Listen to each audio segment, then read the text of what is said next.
It's not that tons of people have encountered the true Jesus or the true people of Jesus and have rejected him and rejected the church.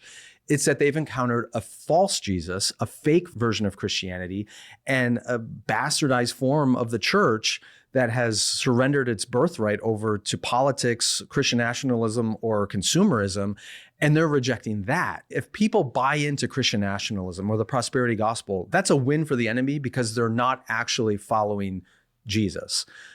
Or if they go after Christian nationalism and the prosperity gospel and find it to be unsatisfying, grotesque, and a perversion of what they're really looking for, that works for the enemy too, because then they chuck Jesus along with it because they think they've encountered the real thing when they haven't.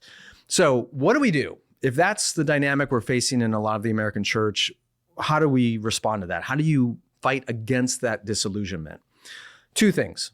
One, we got to point out the counterfeits. And two, we need to offer people glimpses of the real thing. You know, if you've engaged our content, that part of what we do is point out the counterfeits in the church today, the false narratives, the false gospels, the false forms of following Jesus that are permeating our society, whether it's prosperity gospel or consumer Christianity or Christian nationalism and all of its different forms.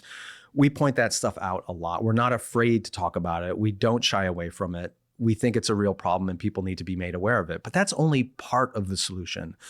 The other side has to be drawing people to the real thing, helping them recognize the real faith and the real Jesus, the real calling of the Christian life. And that's the other side of what we try to do here at Holy Post Media.